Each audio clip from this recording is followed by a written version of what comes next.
Alphonso Davies at left back. What was the rationale there? And then when you fell down, he kind of stayed at that spot and he never pushed forward to the spot that made him so effective in Toronto. Yeah, great question. And again, as a coach, you come into these matches, you've got to make decisions. The one thing that we anticipated coming into this game was that US press, and we knew we needed to be a bit more direct to play over it. And Cavallino gives us a good option in that target man role to have people like Johnny David running off and Arfield and Azario underneath. So, that was the purpose of that. And, Alphonso, he's been playing fantastic at Bayern Munich at left back. He's been touted as hitting those world-class standards in recent games. We knew the US were bringing Sergio Dest in, and we're going to load our left back up, which was 19-year-old Kamal Miller, who has been, off for 3-4 weeks since the last game. So for us, it was about making sure that we could find Fonzie in those wide areas, and we didn't in the first half enough, with those diagonal passes and playing central to play wide. But second half, we seen a bit more of Alphonso, and we wanted to take Fonzie up front. I mean, that was part of the plan, but the injury to Daniil that hurt us. It meant that we had some other rolls of the dice we needed to make, and it was a tough situation. Who would like to go next? Doug McIntyre, Yahoo Sports. John, how different was the U.S. team that you played tonight compared to a month ago? Well, I'll say this. They were clinical and good on set pieces. Very good. So that was 12 shots to 11. 5 shots on target for the US, 3 for Canada. 36% possession for US, 64 for Canada. 520 passes for Canada, 420 for the US. So in my mind, when I look at the performance, the difference is they were bloody clinical tonight. And that was the focus. You could see that intent. I think they really contested in the midfield. I think they put a hell of a battle up there. And in defensive transition, their attack in transition, they were lethal. They really hurt us when we had our fullbacks high. So, good job to the US tonight. That sort of clinical is the learning for us. We've got to learn that if you make mistakes at this level or your set pieces aren't clean, you're going to get punished. So all credit to Greg and his boys. They've sort of silenced some critics here, and I wish them all the best. Here, Will Brown, St. Augustine Record. Early in the match, you all seemed to be attacking long down your left-hand side. Was that your intention to try and go at Dest and describe just that tactic? And it seemed like it was something you all went to a few times early. Yeah, I think probably too much. I mean, that was a bit of a challenge. I think part of our growth and learning when we reflect on this, we were a little bit too direct. I wanted to see the centre-backs get on it more and just break the rhythm.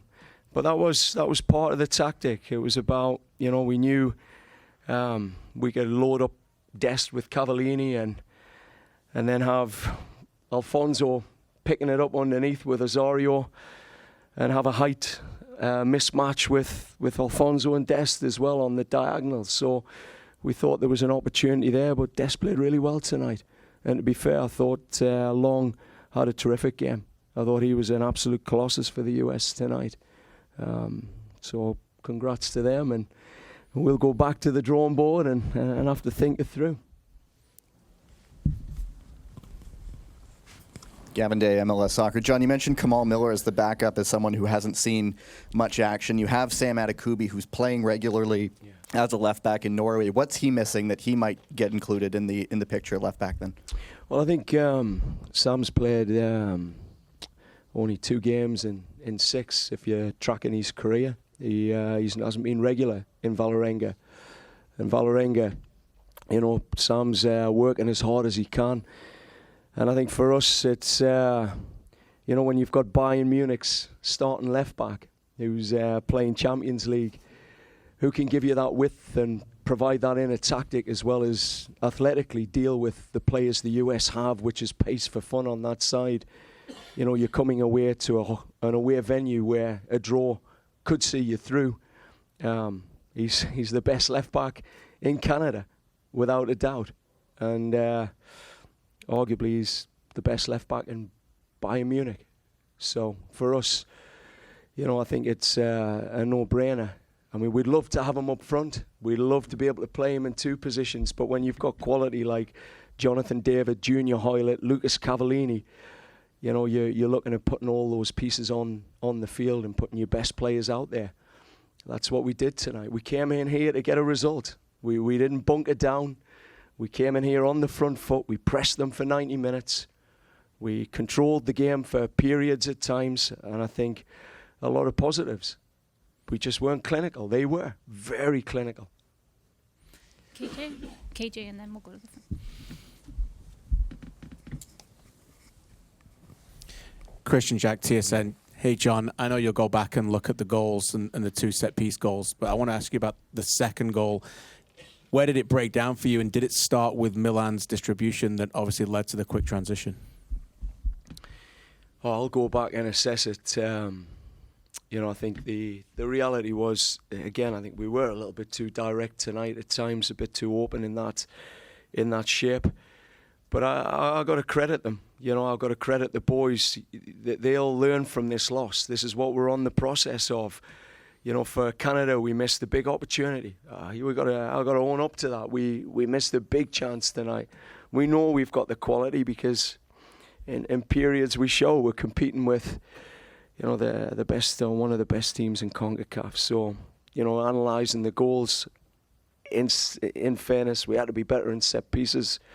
And we had to be better in defensive transition. We just got to sense those moments earlier that this is dangerous now. And these learnings, like we did from the Gold Cup, we'll take them forward. Ivan Skolarsep, SBI Soccer. Coach Jordan Morris is a player who's been just in outstanding form. Coming into the week, everyone wondered who would replace Christian Pulisic's impact in the attack. No one player can do that, but he seems to be one who came in here and had just a great start to the match. What did you think of him? Did you kind of worry about him coming into this match, and why did he give you guys so much trouble? Well, I think, again, it was the transitional play. We knew Morris has got that sort of pace, always wants to spin him behind the full-back. And it was mainly the transition. But you can see that the guy's in form. He was clinical. He's got the bit between his teeth. If there was a ball going into the box, I thought him and Zardes were clear they were going to be first to it.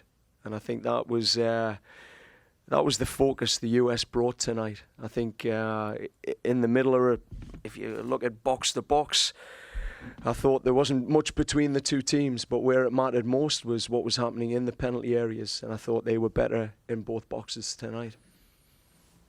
I'm going to go back to Derek. John, I know you guys came in here well prepared and motivated, and talking to the guys the last couple of days, they were fired up. Then you give up a goal 2 minutes in. Yeah. What does that do to just the spirit and the fight? And then how tough is it to keep the will of keeping that fight going? You still got 88 minutes to go. Well, I think they kept going. I thought it was there. I think the only place we wobbled was in the direct play. I would love, again, to have seen them just working deeper into the centre-backs and not being as direct. But when you're in those moments, the intensity of the game and that narrow focus sets in. And I think it did for periods. But, I think at times we acquitted ourselves in ways where you say, bloody hell, this Canadian team looks very different. And it can compete, more than compete. It's just, man, we give up a shitty goal on a set piece in the first minute. I mean, that's the stuff drives you mad. But then I've got to look at that and say, in 4 days and 2 training sessions, should we have worked more on the set pieces, those wide free kicks? Yeah, maybe we should have. Maybe that's what I've got to take responsibility for. But I don't think the first goal affected us. I just think the players were on task. I think it was the third goal. You know, that third goal is always a bit of a killer because it's just that little bit too far out of sight. But credit the boys, they came out second half, and you know, I think we, you know, in terms of how we played, we won that second half. Gonna go back to Gavin. John, I guess now it's now what? Are you scoreboard watching? How are you seeing how things move forward now? Yeah, just gutted, but you got to be optimistic. You know, we got to be optimistic. I think speaking to the players on the field, we've said this along. We lose, we learn, we move forward. They still believe in themselves that this group are good enough to make that hex. You know, we've left it to the gods, the football gods, to some degree, but we're going to keep pushing at it, and I think our luck's going to come our way. It'll come for Canada. We're going to have to make our luck maybe in the March FIFA window, and then in the June window. I mean, that's reality, to pick up the FIFA ranking points. That's all we've had focus on. So we've probably dropped 10 points tonight. Gutted about that. But, you know, I think even if we'd drawn the game, we'd have been kicking ourselves saying we needed 17, we needed the 7. And that was the mindset coming into it. We really wanted to just push on with the performance and get the win. KJ. John, moving forward just on that point now, what's the mandate from the program to find those friendlies, and what kind of opposition would you be looking for? Obviously, knowing that there's a fine line there in terms of what kind of opposition you've got to get those crucial points when you're trying to look for friendlies.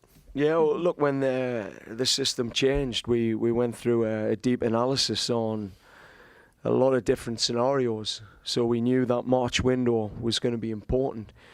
But you play against France, you beat France in France, you get 8 points. I mean, that's the reality with these windows. You have to be very strategic. And then the big question is, you know, who wants to play Canada in that window? And, you know, we've been working hard behind the scenes to make sure that we've got these teams lined up that can give us in a range of points that are realistic for us based on where we're at in our journey. So, you know, by all means, we come out of this at the end of next week. We see where these points are, and as an organisation, we'll be going towards doing whatever we can to go to the hex.